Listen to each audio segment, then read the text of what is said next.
Uh, Very good afternoon to all of you. Thank you for joining us for this special media briefing. I know there is a lot of interest since we've called it a new initiative, and I assure you, you will not be disappointed.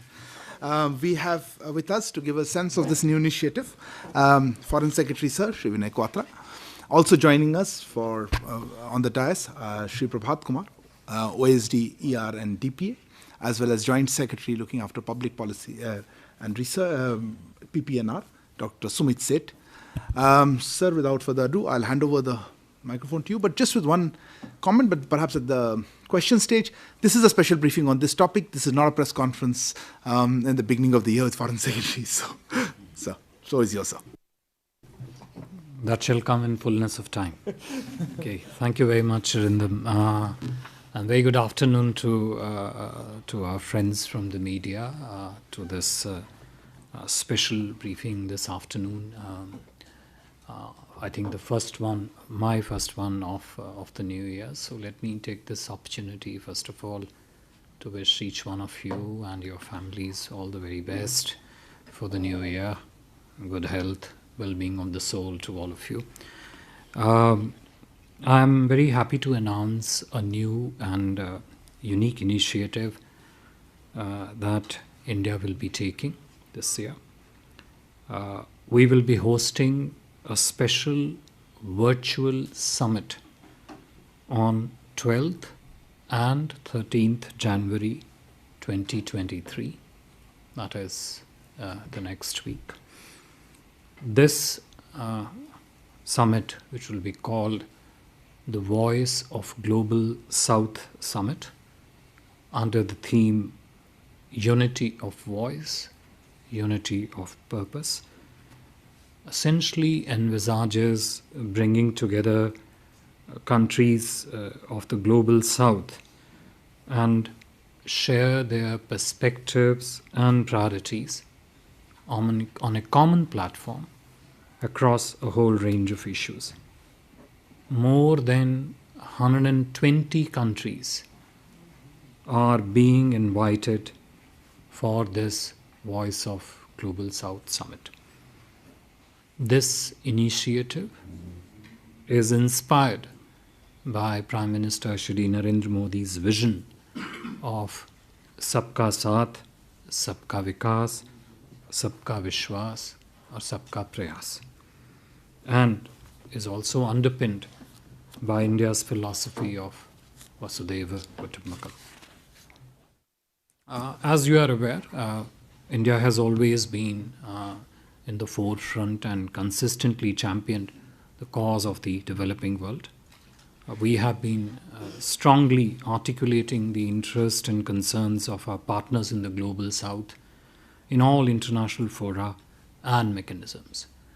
Now, you're all aware of the recent global developments which have severely impacted the developing world across many domains.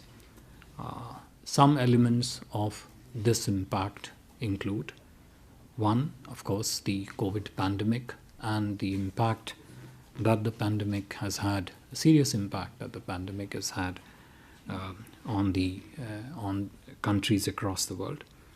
The impact of the ongoing conflict in Ukraine, increasing difficulties of access and affordability of food, fertilizer and fuel, and hence the derivative challenges of food and energy security. Climate change, in particular issues relating to climate finance and climate technology. Increasing burdens on developing countries in the areas like mounting debt, inflationary pressures that are also beginning to take toll on the structural parameters of their economies. Often, however, these concerns of the developing world do not receive due attention and space on the global stage. Often also, the relevant existing platforms have proven to be inadequate in addressing these challenges and concerns of the developing countries. As such, a consultative and outcome oriented conversation focused on the most pressing concerns, interests, and priorities of the developing countries is the need of the hour.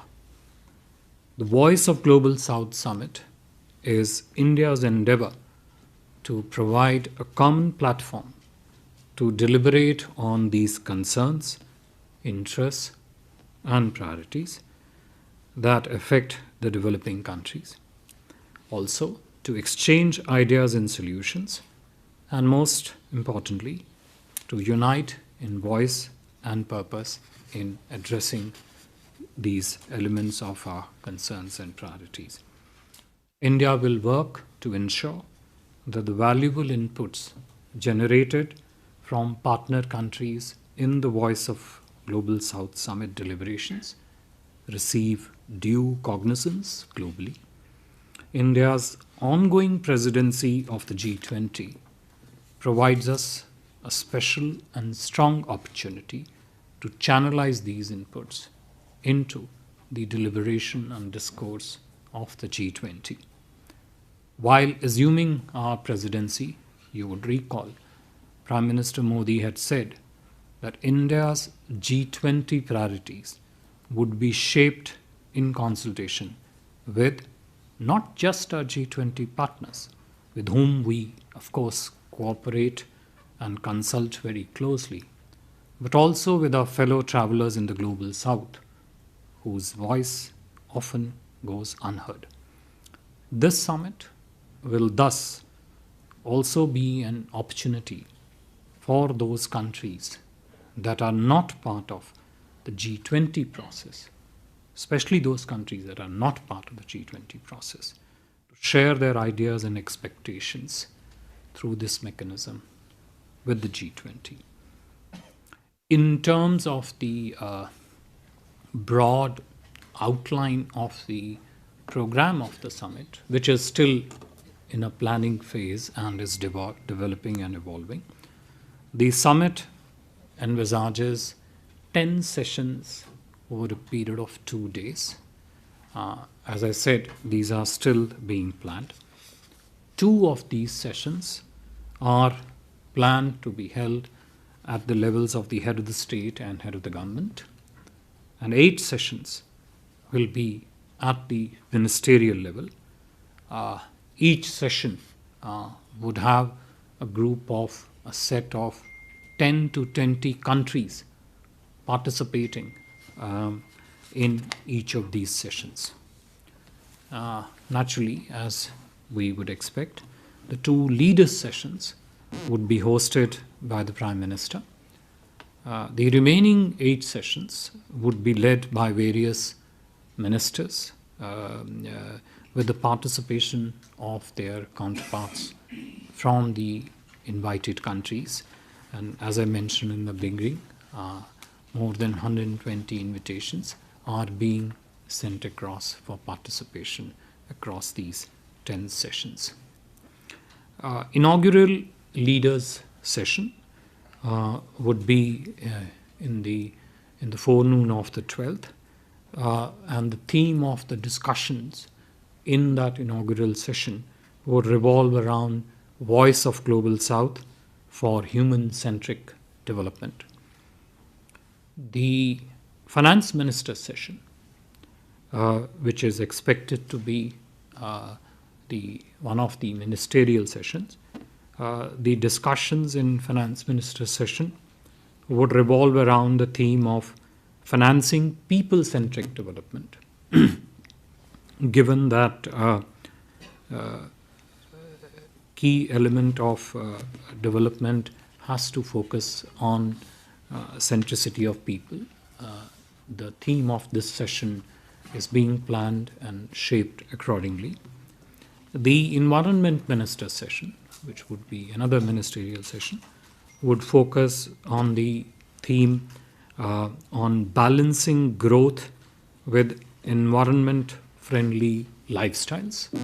You are all aware of the initiative that the Prime Minister launched, which was Lifestyle for Sustainable Environment. The idea is that this would the session would afford an opportunity for the ministers to focus on sustainable lifestyles that are also green and environment friendly at the same time. The foreign minister sessions, one of the two foreign minister sessions, would be on the theme of priorities of the global south, ensuring a conducive environment.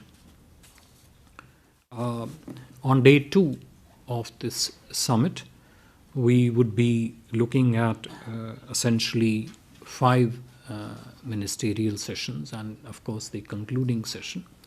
Of these 5 ministerial sessions, many would be held in parallel because of the need to factor in the different time zones and also to accommodate widest possible participation in these sessions. So 3 parallel sessions would be in the first half of January 13th. We are still developing the timelines of the program and the specificity. One of them would be the Energy Minister session, which would focus on the theme Energy Security and Development, Roadmap to Prosperity. Then there would be in parallel the Health Minister session, which would focus on the theme and naturally coming out of the COVID-19 pandemic as the world is doing, to focus on cooperation to build resilient healthcare systems. That would be the theme of the Health Minister's session. The Education Minister's session would focus on the theme of human-centric development and capacity building among the countries of the global south, an element which is a very important element in the development journey of the countries of the global south. The 2 more parallel sessions which would be held in the second half of day 2 on January 13th. The first of them would be the Commerce and Trade Ministers session, which would be focusing on the theme, broadly speaking, titled Developing Synergies in the Global South, Trade, Technology, Tourism and Resources. An important element of cooperation among the countries of the global south.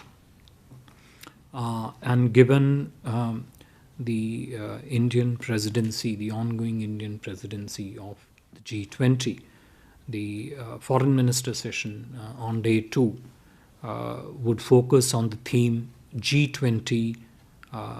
It is as straightforward as it can be. G20 suggestions for India's presidency. We would like to hear from countries that are not members of the G20 to share with us as to what they think in their scheme of things could be included in the discourse within the framework of the G20.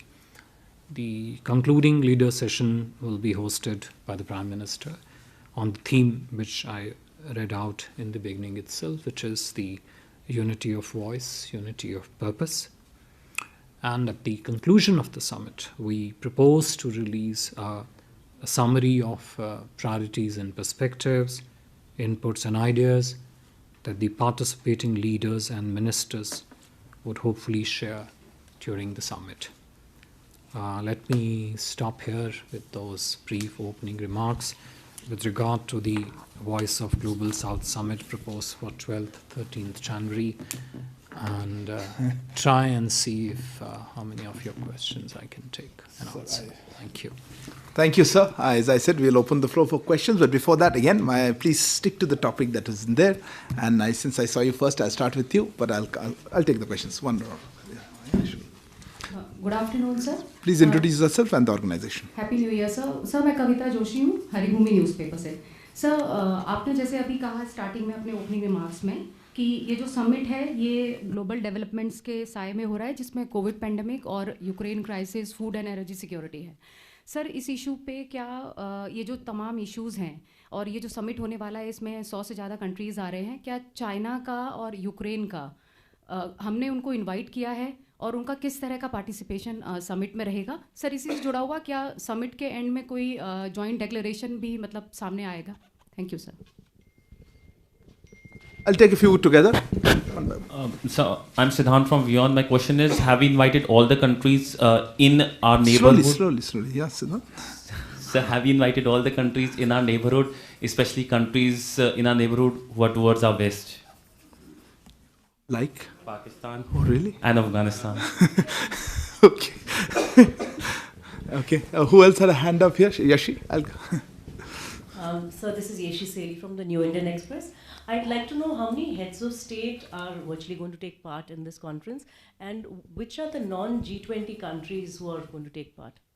Sorry? The non-G20 countries, he said, are also... There are, sorry, Yashi, I have to interrupt you on the last question.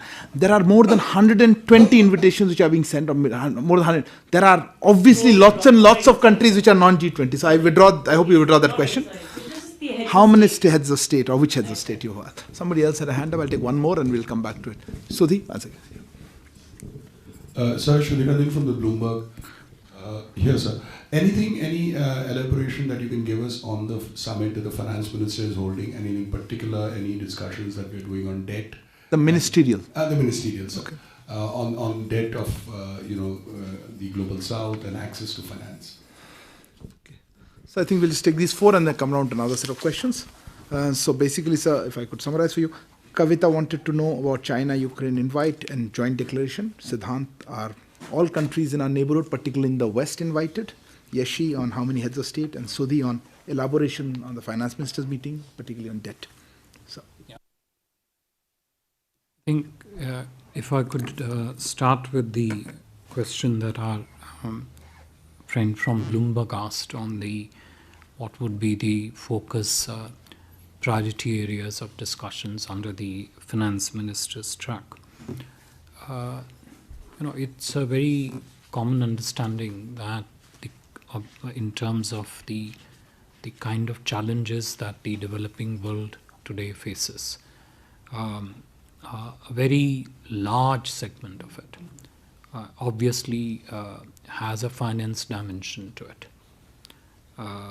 So whether it is the very fundamental question of how do you finance your development itself?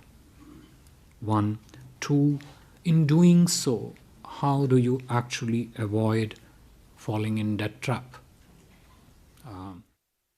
Three, again, as part of your financing of development, how do you structure your development aid and development partnerships with your different partners across the world? For any developing society, one of the key parameters is always how do you ensure financial inclusion, which is again a part of putting financing structures of your development space. And of course, increasingly in recent years, and of course going forward in the future also, what is the interface of technology with finance in which it impacts the development, obviously in a positive way. When you talk of technological digital public goods that interface with the world of finance in a manner that actually propels the development of a country. So I would say these would, broadly speaking, as I said, this is still in planning phase, it's being developed. So I'm sure as we go forward, this would assume a much sharper shape in terms of specifics of the topic. But if you were to look at the broad general scope of discussions, we would assume that the finance minister's track would focus, among other things, on these elements of the discussions, which are so very relevant and pertinent for the countries of the global south. In terms of the question from सिद्धांत and कविता जोशी जी, एक प्रकार से यदि आपके प्रश्न का भी भाग देखा जाए तो शायद both of them are together, and in some ways, and as I've mentioned very early on in my remarks, that invitations are going across to more than 120 countries of the global south. As we go along towards the date of the summit, we would of course be very happy to share with you the list of confirmed participants across various sessions, and that would include sessions relating to the head of the state and head of the government. As I mentioned to you, that each session would have participating countries either as HOS, HOG level or at the ministerial level that would range between 10 and 20. Thank you. Joint declaration, you already answered. Yeah, joint declaration part I already mentioned to you in my remarks, that what we propose to release is a summarized synthesis of the perspectives, the ideas, the inputs, the priorities that the participating countries would share during the summit, and put it out for the benefit of course, all the participating countries, but also for the world outside to know what the thinking during the summit has been of the participating leaders and the ministers. Thank you. Next. Yeah, welcome to you. Yeah, go ahead. Microphone. One by one. Foreign secretary sir, मैं Madhurendra news nation से। अभी आपने एक word use किया कि जो developing countries हैं वो डेब्ट ट्रैप में ना फंसे। ये एक महत्वपूर्ण विषय है जिस पर बातचीत होगी डेवलपिंग कंट्रीज़ पार्टनर के साथ, जिनको इनवाइट किया गया है। मैं जानना चाहूँगा कि क्या हमारा सीधा इशारा चीन की तरफ है, जिसके डेब्ट ट्रैप में फंसकर श्रीलंका जैसा देश जो है वो आर्थिक रूप से बदहाल हो गया, और तमाम कई ऐसे डेवलपिंग देश जो हैं वो भी चीन के डेब्ट ट्रैप में फंसे हुए हैं? Somebody else? Manish, I'll come to you. Foreign Secretary Manish Chand, India Rights Network. When we talk about Global South, obviously Africa is a large part of Global South. My question to you is that we are holding the Digital Summit, a very laudable initiative, but we haven't done a summit with African countries since 2015. Can we expect a similar digital summit or something like that in this year? This year being the year of virtual summit is what you mean? Yeah, virtual or physical, ideally physical. But we haven't had time to do that with Africa for many, many years now. I will happily say that this is beyond the scope of this. So just now, I've taken your question. I can let you complete the question. The question which can be answered is about African. No, that's what I'm saying. Yeah, I will pass that question my way. Sorry. Yeah, Nanima, before you. Nanima, go ahead. Nanima from ABP Live. Sir, I would like to know why suddenly this decision to hold a summit of the G20, the Global South. Will the inputs go into the final G20 decision? And also, is it because we are the G20 president? Will you continue this once the G20 presidency will be over? Thank you. Yes, and I'll come back to that. I saw you. Tripti Nath, I'm an independent journalist, Foreign Secretary. I would like to know this initiative that you've embarked on inviting non-G20 countries seems to be very meaningful. But would this also pave the way somehow in the course of the year for these non-G20 countries to get a chance to participate because they're giving in their inputs and suggestions? As you know, our invitation for the G20 summit, if you're talking about, we have already announced who we are inviting for that summit. So unless we have something more to share, I'm not sure if that question is worth, but I'll ask. So just take 4 questions, and then I'll come back another round. Sure. So, I think let me just start from the last question that Tripti asked, and as Arindam replied, we have already announced some time ago the countries that are going to be invited to participate in the G20, besides the membership of the G20, and also, which includes, of course, the member countries and the international organizations, both which have traditionally participated and which are being specifically invited for this. So that list is already available in public for us to see. But I think, as I mentioned in my remarks, this Voice of Global South Summit is a great opportunity for us and for the countries of the Global South to make their voice heard through this summit and try and factor that into various deliberations of the G20 summit itself. So in that sense, what they share during the Voice of Global South Summit, both in terms of their interest, their concerns, their priorities, I think would provide a very relevant input and important feed into the discussions of various working groups, ministerial sessions, and eventually, of course, the summit of the G20. As I mentioned, in the G20, we already cooperate and coordinate very closely with the existing members of the G20. So this summit would be, among other things, an opportunity for the non-G20 membership to share their, as I said, perspectives and priorities, which we could try and put forward to the deliberations in the G20. मधुसेंद्र जी, जो आपका प्रश्न ऋण के भार को लेके, debt trap को लेके था, जो हमारे ब्लूमबर्ग के मित्र ने प्रश्न पूछा था, उसका मुख्य सार ये था कि वित्त मंत्री के ट्रैक में, अर्थ मंत्रियों के ट्रैक में जो डिस्कशन होगा, उसका क्या मूल स्वरूप होगा, क्या उसका एक प्रकार से प्रकार होगा.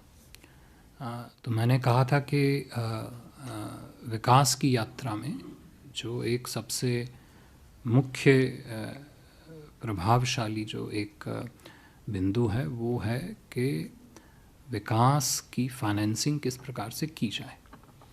और ये स्वाभाविक है, कोई भी देश नहीं चाहेगा कि विकास की जब वित्तीय ज़रूरतों की पूर्ति हो तो उससे एक ऋण के भार में वो दबे.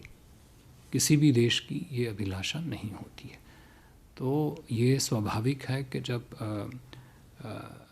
निमंत्रित देश जब अपने विकास की यात्रा, विकास के अनुभवों, उनके विकास की क्षमताएं, उनके विकास का क्या परिप्रेक्ष्य है, क्या भविष्य है, देखते हैं, क्या उनके अनुभव रहे हैं, जब वो इन बातों को voice of global south summit में उजागर करेंगे, तो ये स्वाभाविक है कि वो उसमें विकास की यात्रा में क्या समस्याएं आती हैं, ऋण भी एक प्रकार से समस्या है, उसका जिक्र भी करेंगे. ये केवल उसी तक सीमित है, इसको किसी देश विशेष के परिप्रेक्ष्य से देखना मेरे हिसाब से उचित नहीं रहेगा. Manish, your question with regard to the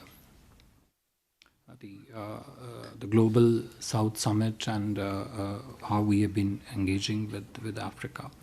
I think you would, if you look at the evidence in terms of how India and the continent of Africa and the countries of Africa have been cooperating both individually and also collectively, that it is a cooperation which is marked with a very robust and development-centric partnership of a kind which is very sustainable and which doesn't, as I just remarked earlier on, leads to the debt trap of those countries. And naturally, India-Africa Forum Summit, to which you alluded to, of 2015, was a significant milestone in the progress of that relationship. And we are confident that that journey that we have historically a very strong journey that we have maintained with the countries of Africa would continue this year also. And naturally, the established mechanism of that partnership with the African countries and with continent as a whole, and that includes India-Africa Forum Summit, would also obviously find a suitable landing as we shape this cooperation through these mechanisms. Yeah. So Nanima, to your question on why this global summit, and I tried to capture it in Prime Minister's quote, which captures one element of it. It doesn't capture the entirety, but it captures that key element that India's presidency of the G20, and I may be missing a word or two here in terms of what Prime Minister mentioned, that our presidency of G20 will be shaped not just in cooperation, consultation with our G20 partners, but also with those countries which are not the members of the G20, but have an ecosystem of concerns and priorities and interests which are extremely crucial for the very success of the G20 in that sense, if it has to really become global in nature. That is the one key element of it, which is one of the pillar thinkings of the summit.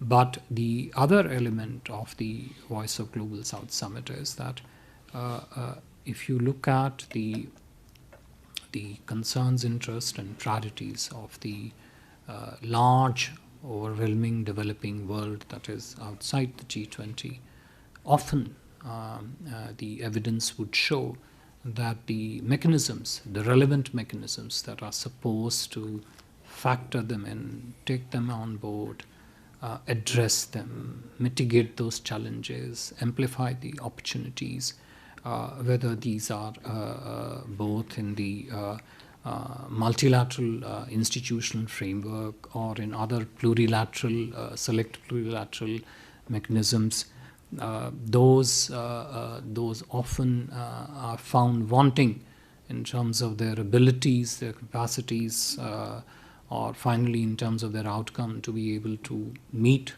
many of these challenges, concerns, and priorities of this large number of developing countries, which are equally important for the growth of the world. So that was the second pillar thinking. It was very clear, based on evidence, that that voice needs to be heard. That voice needs to be factored in, included in the global discourse across not just G20, but in other intergovernmental, international fora also. So the Voice of Global Summit that this initiative is titled as would provide that space and opportunity to bring this voice perspectives and as I said, try and channelize and into the larger international discussions where this could find meaningful reception and a purposeful action on them could be taken. I'll just take a few more questions. You have one here. So you had also asked whether we are going to continue. Our perspective, as I said in my remarks also, that we have always been in the forefront and very consistent in championing the cause of the developing countries. This initiative, the Voice of Global South, is a new and unique initiative in that respect. We will have to, of course, see how this initiative evolves in future going forward. But that is something that we would evaluate, analyze, and respond to after the summit is over. But as I said, India would never be found wanting and lacking in terms of coming forward and shaping its response and responding to the needs of the developing countries. Okay, go ahead. I don't think I'll have time for all Sir, that. Sridhar here from the Asian Age and Techno Chronicle. So India has always maintained that terrorism is an issue that impedes the economic development of any country. So will that be an issue that will be discussed, and will there be any security component during the deliberations, during the two-day summit? And just a small clarification, I just wanted to know whether China, Pakistan and Ukraine invitations have been extended to these three countries. What, China? Pakistan and Ukraine. I think these questions were asked already. Anyway, Yeah, I just wanted a clarification on that. Thanks. Sir मैं ब्रह्म प्रकाश हूँ जी news से। मेरा सवाल ये है कि जब ये ग्लोबल आयोजन हो रहा है तो क्या इसमें भारत जो बात करता रहा है कि संयुक्त राष्ट्र में सुधारों की, कि भारत को भी परमानेंट मेंबरशिप मिलनी चाहिए, तो उन सुधारों पर भी बात होगी क्या इस ग्लोबल मंच पर? और इसमें क्या सिर्फ डेवलपिंग कंट्री को इनवाइट किया जा रहा है या P5 के नेशन भी होंगे? Thank you. P5, okay. Who had a hand up already? Somebody had a hand up here? Before, you were much later. No, hold on. Yeah, Kalol, go ahead. This is Kalol from The Hindu. If I heard it correctly, then the spokesperson said at least I think 120 invites have been sent out. And I think... more than 120 invites. So more than 120 countries are being invited. So that's exactly, I think, is the number of countries in the non-aligned movement. And so therefore the question is, if you are really holding a summit about the Global South, then why haven't really shown similar enthusiasm over the non-aligned movement? In fact, the Prime Minister hasn't really attended one summit, I think, the last, as long as I can remember. Okay. And there was one more question I will take. No. Okay, so Akhilesh, I'll go down. Look, we can't take all the questions. I know there are a lot of interest. So I'm Akhilesh Suman from Sansad TV. Actually, I wanted to know that whether this will be part of 200 meetings in the framework of G20. This is not a G20 event. Let me answer it for you. Away from that. Let me answer it right now. There are some suggestions that voice of African countries are not there in G20. So will you consider that African Union should be involved in G20 like European Union is there? I will not allow that question. We will take it in our weekly presser on G. This is not a G20 briefing. I'm happy to answer them. Next Thursday, ask me. Sorry, last question here. Please go ahead. Umashankar NDTV India से एक sovereign country के तौर पे India किसी भी तरह का summit का आयोजन कर सकता है, लेकिन मेरा सवाल ये है कि क्या क्योंकि ये G20 से लिंक किया जा रहा है इसको, तो क्या G20 के जो मेंबर कंट्रीज़ हैं उनसे किसी तरह का प्रायर कंसल्टेशन किया गया है, और अगर किया गया है तो उनका इसके प्रति रुख क्या रहा है?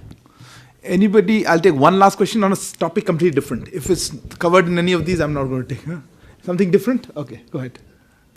No, sir. ग्लोबल साउथ से जो, मेरा नाम सचिन बुधौलिया है, मैं यूनिवार्ता से हूँ। ग्लोबल साउथ के ज़्यादातर देश जो हैं वो समुद्र तट पर हैं, विशेष रूप से इंडो पैसिफिक क्षेत्र में रहते हैं। तो क्या कोई डेवलपमेंट को लेकर कोई नया इकोनॉमी जैसे ब्लू इकोनॉमी है या इसके ऊपर कोई बात होने वाली है? दूसरा, समुद्र के नीचे जो रिसोर्सेज हैं। Don't have time. ठीक है, मैं समझ लिया. Sir, I think there are lot many more questions here, but I think because paucity of time, we'll probably have to close it here. देखिए, सचिन जी, मैं आपके प्रश्न से प्रारंभ करता हूँ। आपने जो कहा कि G20 के काफ़ी सारे सदस्य, नहीं, उमाशंकर ने पूछा था, इनका था तो तट नहीं, समुद्री तटीय प्रदेश के बारे में आपने कहा ना, काफ़ी जो देश हैं समुद्र तटीय के हैं, तो क्या ब्लू इकोनॉमी के प्रश्नों पर कोई बातचीत होगी? देखिए, मैं आपसे अपनी टिप्पणी, प्रारंभिक टिप्पणी में कह चुका हूं कि जो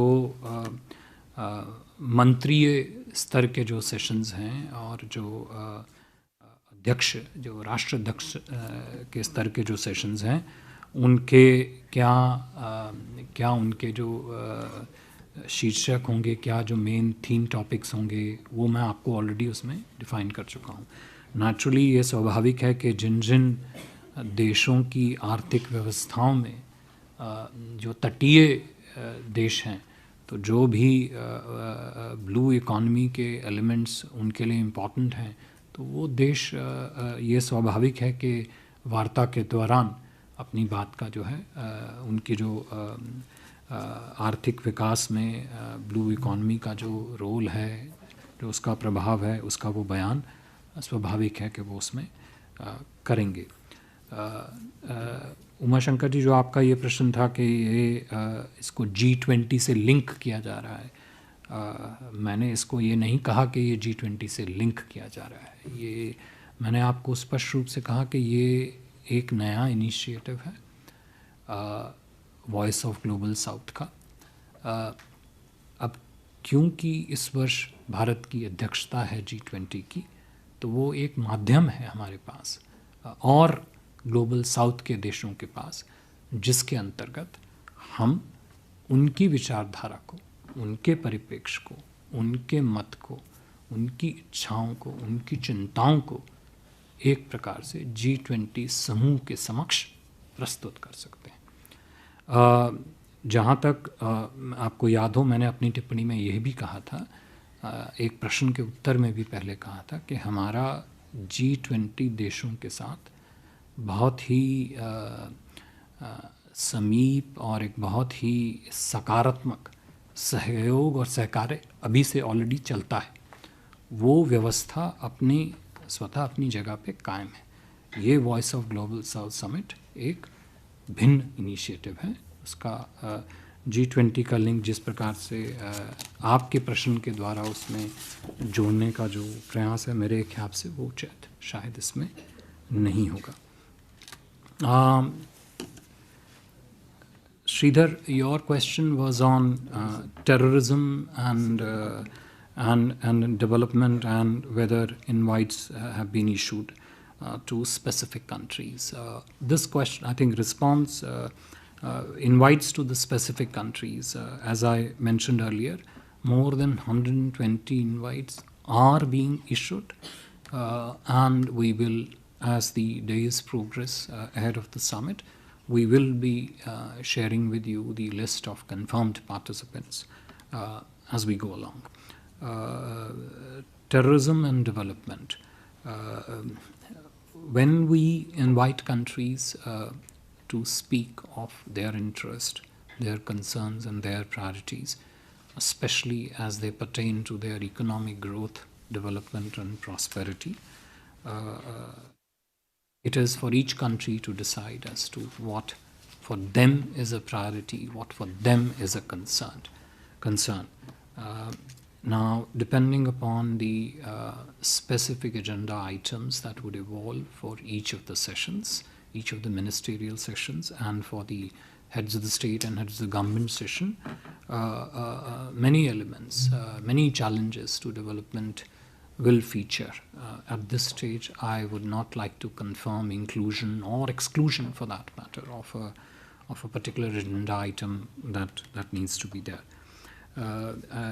To the question from our colleague from the Hindu with regard to the invites, as I said, more than 120 invites are being issued.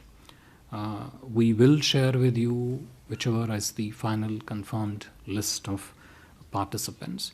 But what we are doing under Voice of Global South Summit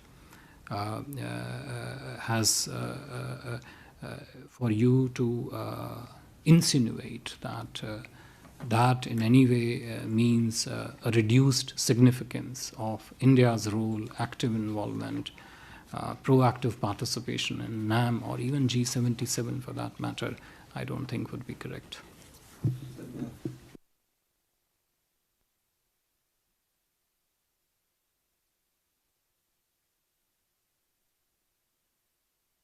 वो G20 question था। ब्रह्मपुर का schedule था UN security council reform और developing country को बुला रहे हैं या P5 को बुला भी रहे हैं? जी, देखिए, ये voice of global south summit है। इसमें विकासशील देशों पे केंद्र किया जा रहा है और 120 से ऊपर से ज़्यादा निमंत्रण दिए जा रहे हैं इस समय। अंत में कौन कौन से कंफर्म पार्टिसिपेंट्स होंगे वो हम आपसे बाद में शेयर करेंगे। मगर जो कि आपने ग्लोबल सुधारों की बात की, वैश्विक संस्थाओं की, वैश्विक व्यवस्थाओं की सुधार की बात की, विकासशील देश जब अपने विकास की मुद्दों को लेके चुनौतियों की को जब परिभाषित करते हैं तो उसमें अंतर्राष्ट्रीय व्यवस्थाओं और अंतर्राष्ट्रीय संस्थानों की भूमिका, उस भूमिका का प्रभुत्व, उसका प्रभाव, ख़ास तौर पे उसकी सफलता या असफलता, वो स्वाभाविक है कि देश यदि उचित समझेंगे, निमंत्रित देश यदि उचित समझेंगे तो वो उसमें उस पर भी टिप्पणी अगर करना चाहेंगे तो वो उनके ऊपर होगा। मगर जो कि डिफरेंट सेशंस का जो एजेंडा है वो अभी पूरी तरह से फाइनलाइज या विकसित नहीं है। जैसे ही होगा हम वो आपके साथ भी जो है उसको शेयर करेंगे। धन्यवाद। Thank you, sir. Clearly, there's a lot of interest in this topic, and I'm sure we'll be able to share more in details as we go ahead. For the moment, thank you very much, sir, for the clarifications, the details that you shared. Also, thanks to Shri Prabhat Kumar as well as Dr. Sumit Seth for joining us here. Thank you to all of you. As you mentioned, this is a virtual summit, and we will try to see how we can share the details with you. It is not open to the media, but some elements we'll try to share with you to the extent possible. Of some of these interventions. We'll see what we'll share with you more details. For the moment, thank you very much. Good evening. Thank you very much.